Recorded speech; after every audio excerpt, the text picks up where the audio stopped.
Te invito a que hagas conmigo esta oración, una oración que prepara el corazón y abre el corazón para recibir la palabra del Señor.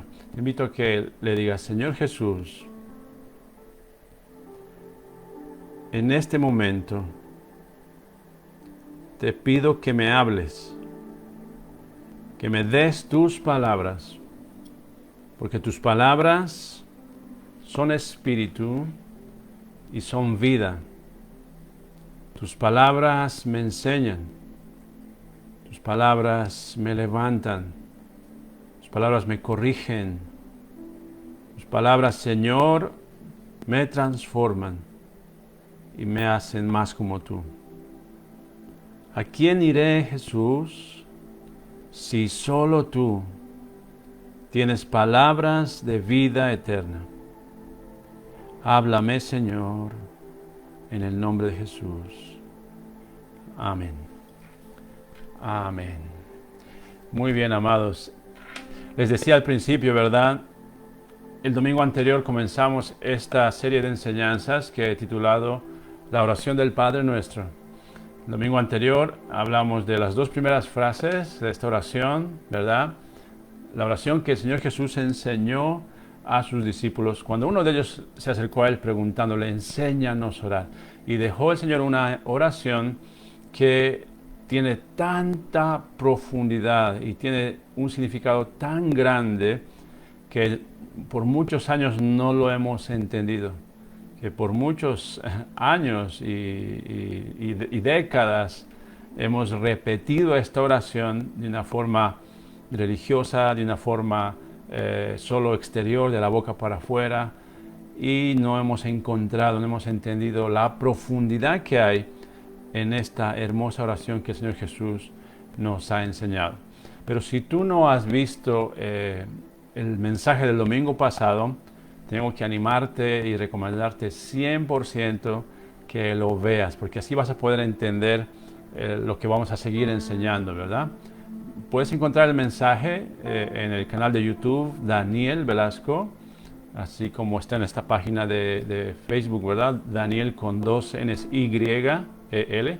Ahí lo puedes encontrar y puedes escucharlo y compartirlo también con tus amigos y tus contactos en tus redes sociales. Es muy importante que recibas esa parte también del mensaje que hoy vamos a continuar. Entonces vamos a abrir nuestras Biblias en Lucas capítulo 11. Lucas capítulo 11, el versículo 2. Vamos a seguir donde hemos parado el anterior mensaje, ¿verdad? Lucas capítulo 11, versículo 2. Esta es la oración que el Señor Jesús dejó para nosotros. Dice: y les dijo: cuando oréis, decid: Padre nuestro que estás en los cielos.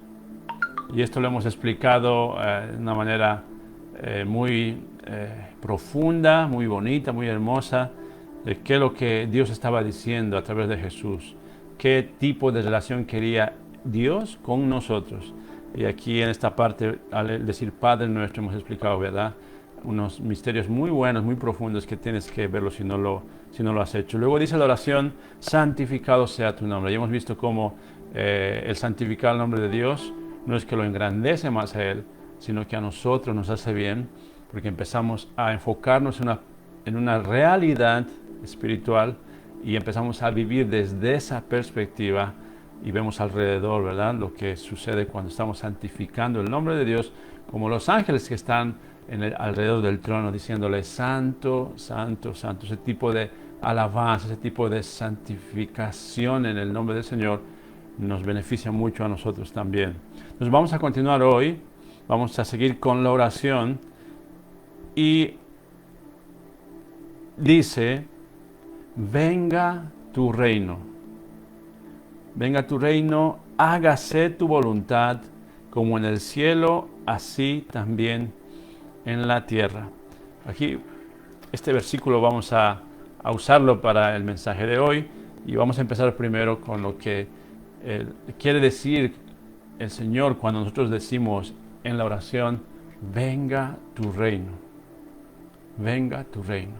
¿Verdad? En ese entonces Israel, el pueblo judío, estaba viviendo bajo el cautiverio de, o el dominio de, mejor, si vale el término, mejor dicho, bajo el dominio de Roma. Ellos vivían pagando tributos al César y no tenían esa libertad como nación, ¿verdad? Los discípulos de ese entonces creían que cuando venía el Mesías, cuando venía el Salvador, iba a liberarles de esa opresión del reino de Roma, del imperio de Roma. Pero el Señor Jesús estaba hablando de un reino diferente, no solamente de eso, estaba hablando de un reino que venía desde Dios, que sí se va a manifestar en Israel, ¿verdad? Está aquí en la Biblia, está escrito. Vendrá un tiempo donde Dios va a restaurar su reinado, y desde Israel, desde Jerusalén, la ciudad del gran rey, va a reinar por 1000 años en toda la tierra. Y todos nosotros, todos los que creemos en Él y nos preparemos para reinar junto con Él, pues el Señor nos va a distribuir en niveles de autoridad en las naciones. Ese es el reino del milenio, se conoce así en la Biblia. Pero ese reino está viniendo y se va a consumar, y lo vamos a ver, ¿verdad? Pero el reino de Dios empieza con un reino espiritual, ¿verdad? Cuando nosotros decimos, venga tu reino, queremos que los principios del reino, queremos que las leyes de ese reino, los mandamientos de ese reino y de ese rey se establezcan, ¿verdad?, en nosotros. Y es un reino que es inconmovible, es un reino que no se ve muchas veces con nuestros ojos físicos. No vemos el reino de Dios muchas veces alrededor de nosotros. Vivimos más enfocándonos en este ambiente físico, y no vemos el reino de Dios manifestándose en el Espíritu. Y ese reino es un reino inconmovible, un reino que no se puede sacudir. Vamos a leer Hebreos para entender un poquito mejor. Vamos a ir avanzando más, ¿verdad? Te invito a que abras tu Biblia en Hebreos capítulo 12. Hebreos es un libro del Nuevo Testamento, está más adelante, ¿verdad? En tu Biblia tienes que avanzar y leer Hebreos 12, versículo 26 al 29. Hebreos 12, 26 al 29 dice: la voz del cual conmovió entonces la tierra, pero ahora ha prometido diciendo, aún una vez, y conmoveré no solamente la tierra, sino también el cielo. El Señor está diciendo, cuando dice conmoveré, quiere decir sacudiré. Voy a sacudir no solamente la tierra, sino también el cielo. Son tiempos de sacudidas que viene a la tierra, que viene a las naciones. Versículo 27 dice, y esta frase, aún una vez, indica la remoción de las cosas movibles, como cosas hechas, para que queden las inconmovibles. Estas sacudidas que vienen a remover las cosas movibles. O sea, lo que no se va a establecer, se va a caer, se va a destruir, se va a derrumbar con las sacudidas que vienen, para que solamente quede lo que es inconmovible, lo que no se puede mover, dice el versículo 28, así que recibiendo nosotros un reino inconmovible, es un reino que no se puede mover, tengamos gratitud y mediante ella sirvamos a Dios, agradándole con temor y reverencia. Nosotros estamos recibiendo este reino inconmovible. Ha empezado cuando en el Nuevo Testamento con Juan el Bautista, con Jesús, y hasta ahora se sigue manifestando y avanzando el reino de Dios hasta la restauración de todas las cosas, como te decía hace un momento, donde el Señor Jesús mismo va a reinar en toda la tierra, y la maldad y Satanás y la muerte y todo va a ser destruido. Vamos a reinar con Él y vamos a tener una eternidad en la Nueva Jerusalén con el Señor, lo dice en Apocalipsis. Pero ese reino, amado, no es que va a llegar ahí en ese momento, ¿no? Cuando se esté cumpliendo lo de Apocalipsis ya se va a ver ese reino, No, no, ese reino ahora mismo está en medio de nosotros y se está manifestando. Y es más, cada vez está creciendo y creciendo y creciendo y creciendo. Mientras las naciones son sacudidas, mientras los gobiernos son sacudidos, mientras la tierra está siendo sacudida y se están cayendo sistemas, partidos, personas, y se está removiendo todo lo que se va a remover, todo lo que no tiene fundamento en Dios, el reino de Dios, un reino inconmovible, siempre está avanzando a más, a más, a más y a más. Pero la gran pregunta aquí, amado, es ¿en qué reino vives? Para nosotros los que estamos aquí en el reino de España, ¿vivimos en el reino de España o vivimos en el reino de Dios? Tú estás en un país, en una nación, ¿vives en México o vives en el reino de Dios? ¿Vives en Bolivia o vives en el reino de Dios?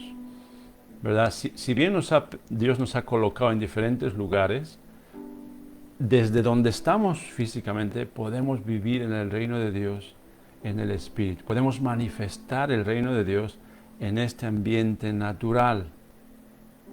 Este reino el que pedimos al Señor cuando decimos, venga tu reino. Este reino ya ha empezado con la venida del Señor Jesús. Quiero que leamos en Mateo 6:33. Mateo 6:33. Si el Señor nos ha pedido que en nuestras oraciones pidamos que venga su reino, es porque es algo muy importante. El Señor no te va a poner en una oración algo que no tiene sentido, algo que uno lo dice muy rápido, venga tu reino, y no entender qué estamos pidiendo realmente. Cuando estamos pidiendo que venga el reino de Dios, estamos diciéndole que cuando viene ese reino, el rey de ese reino también se va a manifestar. Las leyes de ese reino se van a manifestar. Los principios de ese reino, el poder, la autoridad de ese reino se va a manifestar. Entonces, como te decía al principio, ¿vivimos solo en el reino de España? ¿Vivimos solo en una nación? ¿O vivimos en el reino de Dios en España? ¿En el reino de Dios en México? ¿En el reino de Dios en Bolivia? ¿O donde sea la nación de la que estás conectado ahora o escuchando este mensaje? Tenemos que tomar nuestra decisión. ¿Dónde vamos a vivir? ¿Nosotros dependemos solo de la economía del reino de España? ¿O dependemos de la economía del reino de Dios? ¿Dependemos solo de los alcances del reino de España, del poderío del reino de España? ¿O dependemos del poderío del reino de Dios, que sobrepasa todo otro reino, que es inconmovible el reino de Dios, que siempre está avanzando más? Venga a nosotros tu reino. ¿Sabes el mensaje del Señor Jesús?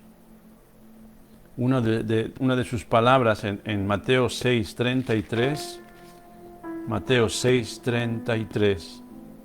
Dice el Señor Jesús: mas buscad primeramente el reino de Dios y su justicia, y todas estas cosas os serán añadidas. El contexto de este pasaje es que la gente está preocupándose por qué van a comer, qué van a beber, qué se van a vestir, cómo van a suplir sus necesidades. El Señor le está diciendo todo eso, el afán y la ansiedad, ¿verdad? Le está enseñando todo eso. Y al final le dice, no se afanen por esas cosas, primero busquen el reino de Dios. Y no les estaba diciendo que, bueno, no, algún día vendrá ese reino. Nos está diciendo, ya ahora, este es el momento, hoy es el día en que tú empieces a buscar el reino de Dios.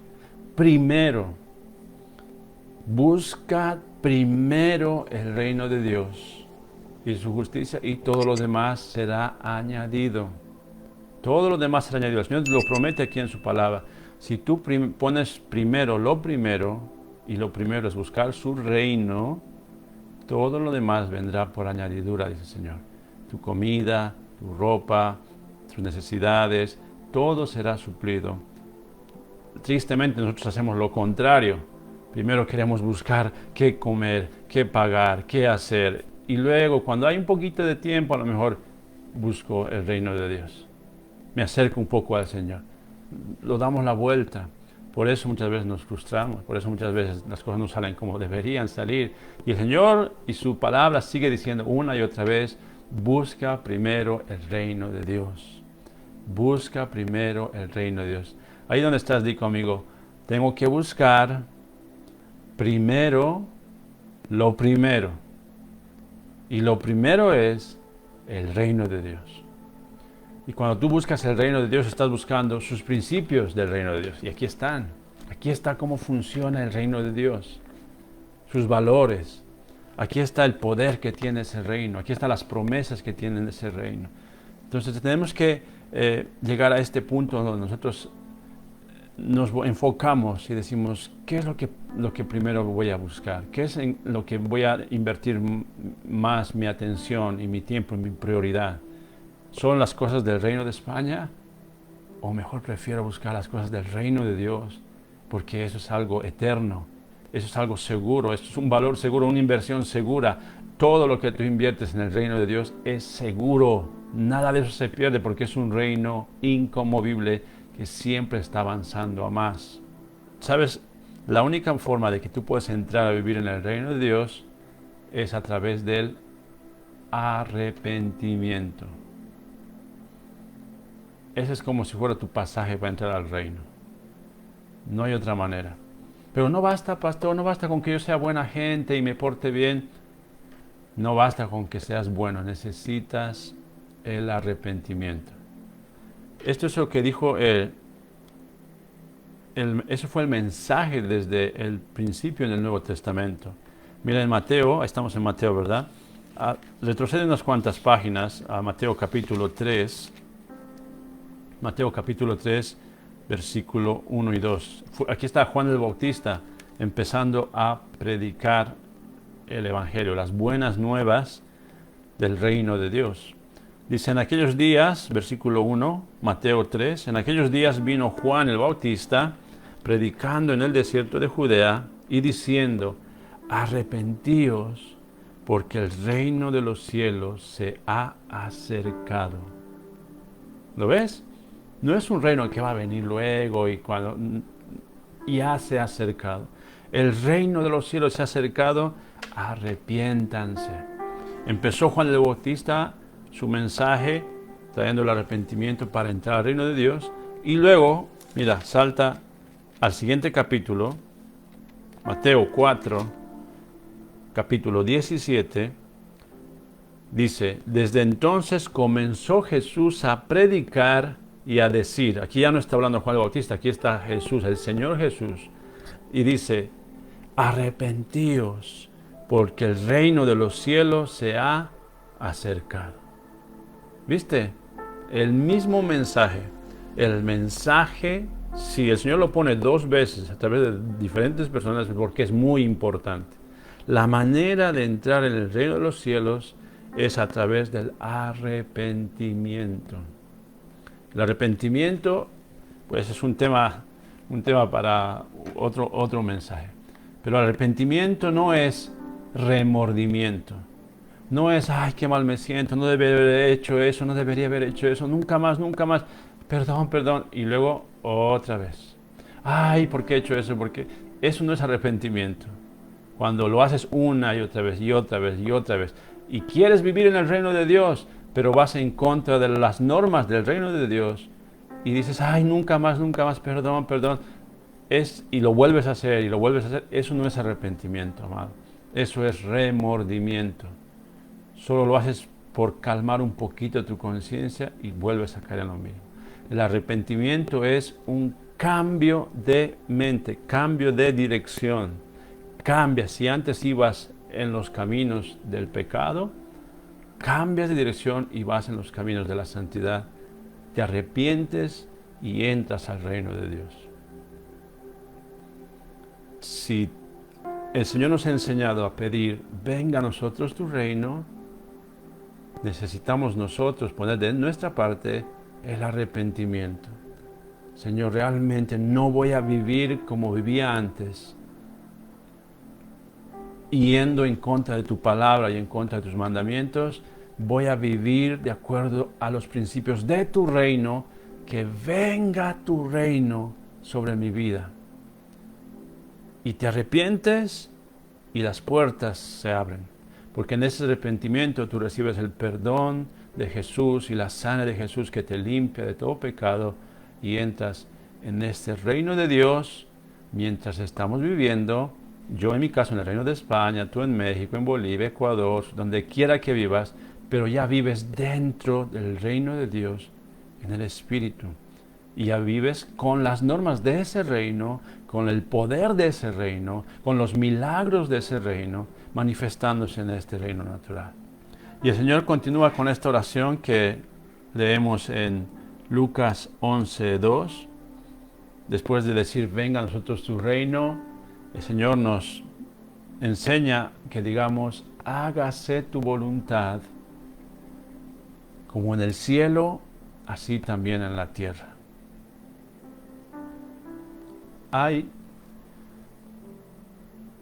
Déjame decirte, hay dos voluntades. La voluntad de Dios y la voluntad del hombre o la mujer, ¿no? Cuando digo hombre me refiero a las personas. Hay esas dos voluntades. La Biblia lo describe también como el libre albedrío, ¿verdad? Nosotros como personas tenemos el libre albedrío. Tenemos una voluntad humana. Nosotros decidimos. Y muchas veces por nuestras malas decisiones llevamos consecuencias y luego le culpamos a Dios. Dios tiene la culpa. ¿No ves cómo las naciones ahora dicen, si Dios es bueno, ¿por qué hay tanta hambre en el mundo? ¿Por qué hay tanta maldad en el mundo? ¿No te has puesto a pensar que a veces los hombres prefieren gastar millones en un jugador de fútbol que dar esos millones para saciar el hambre de los pobres? Eso no pensamos, esa es la voluntad del hombre. Yo decido qué quiero hacer con mis millones. Y luego culpamos a Dios. ¿Por qué así, verdad? ¿Por qué pasan estas cosas, ¿no? Dios respeta el libre albedrío de las personas, el libre albedrío de los hombres. Él no es como Satanás que se mete y a la fuerza y destroza y rompe y deshace. Él espera a que le inviten. En Apocalipsis dice el Señor que está llamando a la puerta de su iglesia. Imagínate, aún a la puerta de su iglesia Él tiene que llamar. Dice, si me abren y me oyen, entraré. Él no se mete a la fuerza, Él dice, si me abren voy a entrar, si no, ni modo, es su decisión. Dios respeta el libre albedrío de cada uno de nosotros. Nosotros decidimos qué vamos a hacer con nuestras vidas, con nuestras decisiones. Adán y Eva tomaron su decisión en el jardín del Edén y ahora estamos pagando las consecuencias. Pero Jesús también tomó su decisión en la cruz del Calvario y nosotros podemos ser libres de las consecuencias de la caída del hombre, de Adán y Eva, y ser restaurados a la voluntad de Dios. Pero cada uno de nosotros decide. Esta oración que el Señor dice, hágase tu voluntad, así como en el cielo también en la tierra, está diciendo que se unan esas voluntades, que ya no haya esa separación. Porque en el cielo, déjame decirte, la voluntad de Dios se está cumpliendo plenamente. En la tierra se cumple donde le permiten a Él que se cumpla. En tu casa se puede cumplir la voluntad de Dios si tú dejas que esa voluntad se cumpla. Lastimosamente hay muchos creyentes, muchos cristianos, mucha gente que atiende una iglesia. Puede ser iglesia católica, puede ser una iglesia evangélica, da igual. Pero siguen viviendo su propia voluntad. No han cedido la voluntad de sus vidas a Dios. Tal vez en algunas áreas. Tal vez en algunas áreas sí, en esto sí voy a hacer la voluntad de Dios. Pero en otras decido yo solo. Tal vez yo voy a decidir qué hago con mi tiempo el domingo. Sí voy a ir a escuchar la Biblia. Ahí sí le has cedido la voluntad, tu voluntad a Dios. pero luego tú decides qué hacer con tus finanzas. No, ahí Dios que no se meta, yo llevo mis cosas, tal vez has cedido a Dios la voluntad de ciertas áreas de tu vida, pero otras no. Y eso es lo lamentable, ¿verdad? Que mucha gente que dice al Señor, Señor, Señor, y eso el Señor lo pone en su palabra también. Muchos me dicen, Señor, Señor, ¿y dónde está mi respeto? Si me dicen Señor, Señor, ¿por qué no me respetan como Señor? Si me dices, tú eres mi Señor, ¿por qué no vives conforme yo quiero que vivas? Porque tú tienes todavía tu libre albedrío, tu voluntad que te controla y decides hacer tú lo que quieres. La voluntad humana, si buscas en el diccionario, ¿qué quiere decir libre albedrío? Quiere decir voluntad no gobernada por la razón, sino por el apetito, el antojo o capricho. Es la definición de libre albedrío, lo que nosotros tenemos los humanos. Una voluntad que no está gobernada por la razón, sino por el apetito, por el antojo o por el capricho. O sea, a mí me da la gana y yo hago con mi vida lo que yo quiero. Ese es libre albedrío. No está cedida a tu voluntad a Dios, haces a tu antojo, a tu capricho, lo que quieras. Con tu vida, con tu matrimonio, con tus finanzas, con tu paternidad, con tus posesiones materiales, etcétera, etcétera, etcétera. Pero lo triste es que después de malas decisiones tengamos la poca vergüenza de decirle a Dios, tú tienes la culpa. Mira cómo está el mundo. Mira todo lo que hay, cuando son las personas con su libre albedrío dañando lo que Dios ha creado para que sea bueno. Pero el Señor nos da siempre oportunidades, amado. Y aquí nos está enseñando a decirle, hágase tu voluntad. Así como en la tierra, Señor, los ángeles te obedecen, así en el cielo, mejor dicho, así en el cielo como te obedecen, así también aquí en la tierra, Señor, queremos obedecerte. ¿Qué quieres que yo haga con mi vida? ¿Qué quieres que haga, Señor, con mis finanzas? ¿Qué quieres que haga con mi paternidad, con mis estudios, con mis sueños? ¿Son tuyos? ¿Los sueños que tengo, los anhelos que tengo, están de acuerdo a tu voluntad o solamente es mi antojo? Esa persona que estoy mirando, que quiero buscar o pretender, ¿es tu voluntad o es mi libre albedrío? ¿O es mi antojo, mi capricho? Esto que quiero comprar, Señor, ¿es tu voluntad o yo solo estoy antojándome o encaprichándome con esto? Amados, si nosotros podemos llegar a vivir en ese nivel de ceder 100% nuestra voluntad a Dios, podemos ver la gloria de Dios a través de nosotros de una manera impresionante. Y lo más triste, como te digo, es que la gente que dice que es de Dios, la gente que se dice ser cristiana, son los que viven muchas veces con sus voluntades todavía bajo control y no han cedido eso a Dios. ¿Por qué digo eso? Porque la mayoría de los cristianos toman sus decisiones por sí solos. ¿Dónde vamos a vivir? ¿Dónde voy a trabajar? ¿Qué es lo que me da más ganancia? ¿Cuál es mi comodidad? Y tomamos decisiones basadas en lo que a nosotros nos conviene. Pero si Dios nos diría, no, deja ese trabajo. Y uno diría, pero es que ahí me van a pagar muy bien. Y el Señor dice, no, yo sé lo que tengo para ti más adelante, tienes que dejar. Y el libre albedrío del hombre dice, no, yo voy a hacer esto. Y Dios no va a ir más allá donde tú no se lo permitas. Mira, en Isaías 45, capítulo 45, versículo 8. Isaías 45, versículo 8. Aquí está hablando de esas dos voluntades que tienen que ponerse de acuerdo, el cielo y la tierra.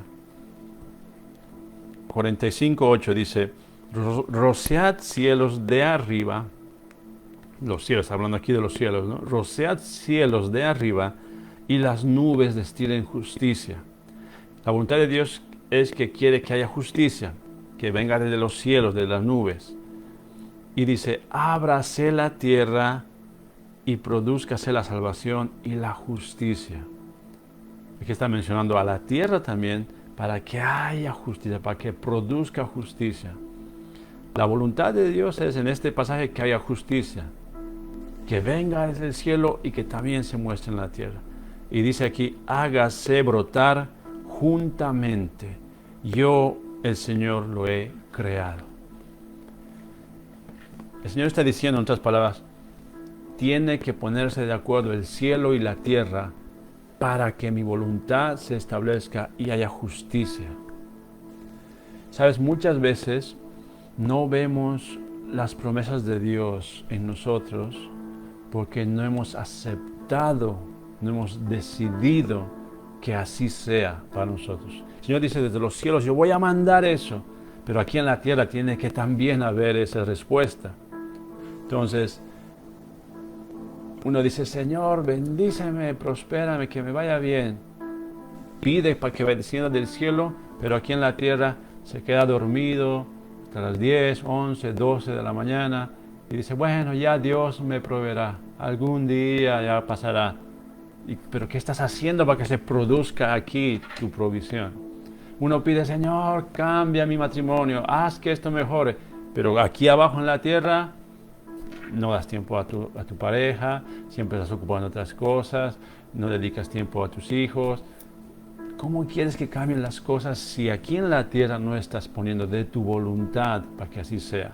El Señor nos está diciendo, va a venir desde el cielo, la tierra también tiene que hacer su parte y va a brotar juntamente. La voluntad de Dios, amado, es que tu familia sea muy unida, tu matrimonio sea estupendo, que sea un ejemplo. Dios quiere que sea eso. Pero la pregunta es, ¿quieres tú? La pregunta es, ¿estás haciendo tu parte para que así suceda? Dios quiere que seas prosperado, dice en su palabra, que seas prosperado en todas las cosas, así como prospera tu alma. ¿Estás haciendo tu parte? Dios dice en su palabra que te anhela su espíritu celosamente, que quiere tener comunión contigo. ¿Estás dando tu tiempo para que eso suceda? Porque aquí hay solo una voluntad. ¿Qué harías tú, amado? Ponte en este ejemplo. Si tú eres casado o si estás soltero y solamente pretendes a una persona, que solo tú pones de tu parte, solo tú te esfuerzas para que vaya bien, solo tú haces todo para que eso suceda y salga adelante, pero la otra persona no hace nada. ¿Te parecería algo razonable luchar por una relación así? ¿Por qué hacemos lo mismo con Dios? ¿Por qué muchas veces decimos, Dios, hazme esto? Queremos que Él haga todo y nosotros no hacemos nada para cambiar nuestras situaciones, nuestras familias, nuestra economía, etcétera, etcétera. Si hay cosas que no sabemos, es verdad, pero se puede aprender. Hay cosas que no sabemos cómo funcionan, sí, pero podemos hacer nuestra parte. ¿De qué depende? De que pongamos de nuestra voluntad. Señor, tu voluntad que esté en el cielo, se haga aquí también en la tierra. En mi vida se haga tu voluntad. Y yo voy a poner de mi voluntad, voy a hacer el esfuerzo, Señor. Voy a buscar tu presencia. Voy a aprender a ser mejor marido. Voy a aprender a ser mejor papá. Voy a ver maneras de tener un trabajo. Voy a hacer algo, voy a hacer, pero tú ven y que traigas tu voluntad. Ayúdame, Señor. Que dice el Señor que broten juntamente. El cielo y la tierra tienen que brotar juntamente. Tenemos que hacer nuestra parte. Muchas veces esa voluntad de Dios es difícil. Muchas veces esa voluntad de Dios es difícil de aceptar. Te lo digo porque también me ha pasado. Yo quería cosas ya, pero Dios decía todavía no es el momento, espera. Y me costaba aceptar y decir, bueno, va, está bien, voy a esperar. Es difícil, no te quiero decir que es fácil. No te quiero decir que hacer la voluntad de Dios es placentero. Muchas veces es renuncia, es muerte, es tomar tu cruz cada día y decir, bueno, no voy a hacer lo que a mí me gustaría porque voy a buscar un bien mayor que es la voluntad de Dios en mi vida. Sabes, hay una oración hermosa en Lucas 22, ya vamos a terminar con este versículo. Lucas 22, versículo 42. El Evangelio de Lucas, capítulo 22, versículo 42.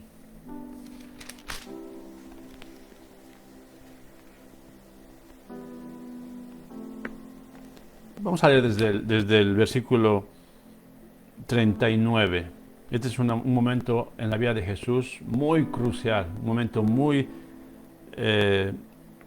te puedo decir, un momento de decisión muy, muy fuerte, un momento que cambia la historia de la humanidad. Aquí Jesús tiene que decidir si va a ir a la cruz o no va a ir.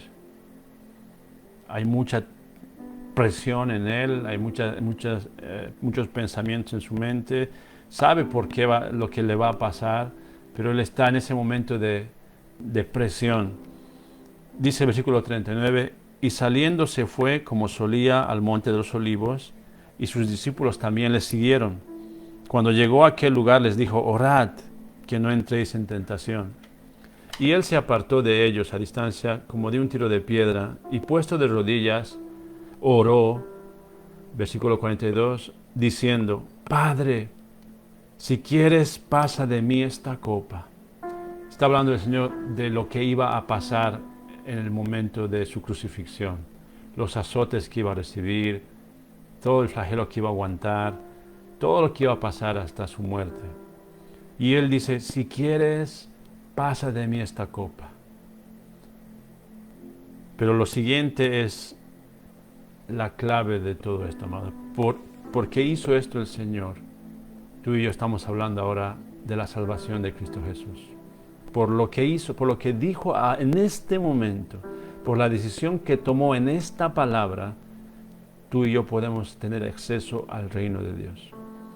Dice él, pero no se haga mi voluntad, sino la tuya. Wow, esto es la clave de todo, amado. Este era el momento en que él podía decir, no voy a hacerlo. Puede haber otra manera, no sé, pero yo no lo voy a hacer. Podía usar su voluntad y decir no. Pero en este es el momento en que él decide, si se puede, pasa de mí esta copa. Te lo dejo a tu decisión, Señor. Pero que no se haga mi voluntad, sino la tuya. Y ya tomó su decisión. Ahí Jesús tomó su decisión y dijo, voy a hacer tu voluntad, Señor. Este es el momento difícil para ti y para mí. Cuando estamos a punto de entrar en la tentación, cuando estamos a punto de decidir por nosotros mismos, cuando estamos a punto de, no, ¿qué pasa si hago esto? Si me salgo un poco del reino de Dios y hago algo que está en contra de su palabra. En otras palabras, quiero decir que empiezo a pecar. ¿Qué pasa si empiezo a hacerlo? ¿Será que no pasa nada? ¿Será que esa decisión no va a afectar nada? Son totales, solamente yo me arruino. No, muchas veces piensa así la gente.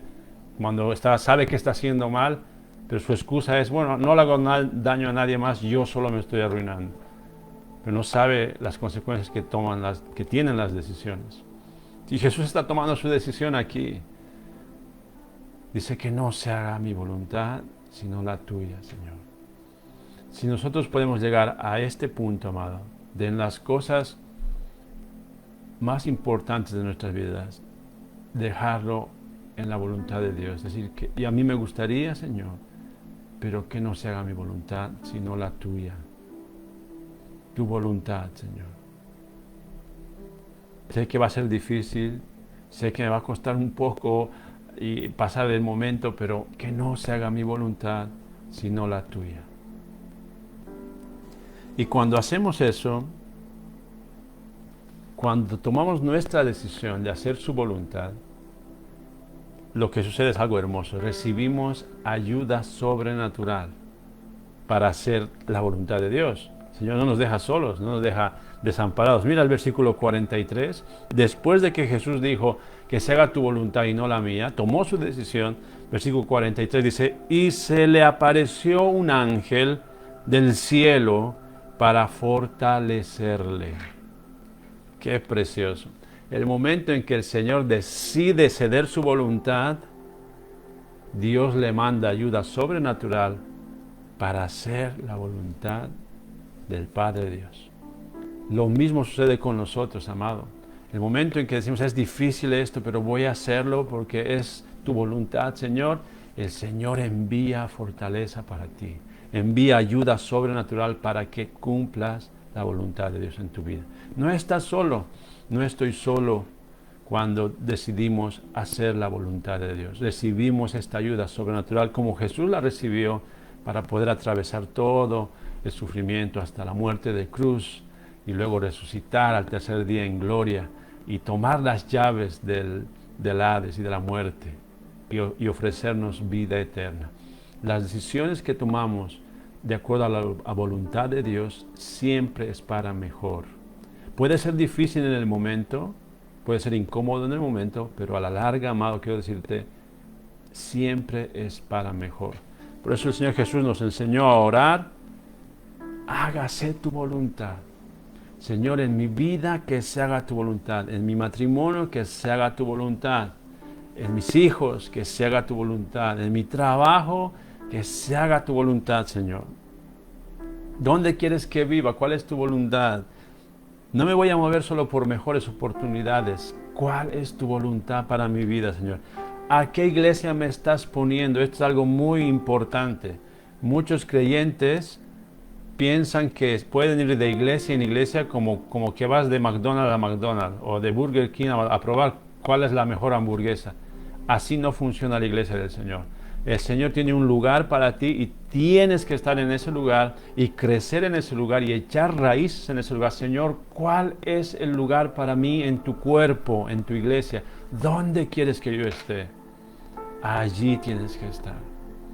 ¿Cuál es mi lugar, Señor? ¿Cuál es tu voluntad en mi llamado, en mis dones? ¿Cuál es tu voluntad? Si tú me has permitido estudiar esta profesión, ¿qué quieres que haga con esto, Señor? Estos dones me has dado, ¿qué quieres que haga con esto? Amados, si vivimos nuestras vidas como cristianos, pidiéndole siempre al Señor: ¿cuál es tu voluntad, Señor? ¿Qué quieres que yo haga? Vamos a empezar a caminar en una dimensión, amado, donde la ayuda de Dios siempre va a venir en los momentos difíciles y vamos a caminar hacia cosas mejores, estableciendo el reino de Dios aquí, amado, ahora, viendo manifestarse el reino de Dios, porque ya no es nuestra voluntad, es la voluntad de Dios a través de nosotros, manifestando el reino de Dios donde quiera que vayamos. Ahí donde estás, quiero invitarte que ores. Ahí donde estás, quiero que tomes un momentito y le pidas al Señor que venga su reino sobre ti. Venga a nosotros tu reino, Señor. Ya no quiero vivir solamente en una realidad física, natural. Quiero vivir desde tu reino, Señor. Desde el reino de Dios. Y me arrepiento, hoy me arrepiento, Señor, de mi vida de pecado. Me arrepiento porque esta es la llave para entrar a tu reino. Que se restablezca plenamente tu reino, Señor. Que se haga tu voluntad.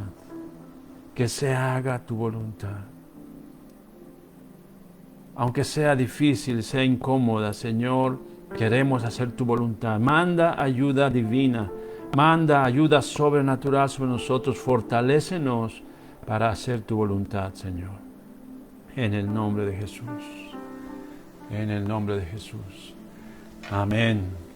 Y lo último, pues te pido que puedas compartir este mensaje con tus contactos, tus familiares. Esta semana va a estar ya editado y va a estar en el canal de YouTube, si quieres, ¿verdad? Solamente compartir la parte del mensaje nada más, editando los saludos y todo eso, los comentarios. Solamente el mensaje. Van a ser, de aquí en adelante van a ser mensajes de 45 minutos editados para que todos lo puedan volver a escuchar y a recibir o recordar o escucharlo por primera vez, ¿verdad? Yo cuento contigo. Es un trabajo muy arduo, quiero decirte. Se toma mucho tiempo en editar, en mejorar las cosas y no quiero que este trabajo tan arduo se quede dentro del vasto mundo de Internet en un rincón sin que nadie lo vea. Entonces para eso cuento contigo, cuento con que tú lo vas a compartir con tus contactos, con tus familiares y vas a hacer que así la palabra de Dios siga corriendo y llegando a más naciones y a más vidas que el Señor quiere tocar a través de tus mensajes.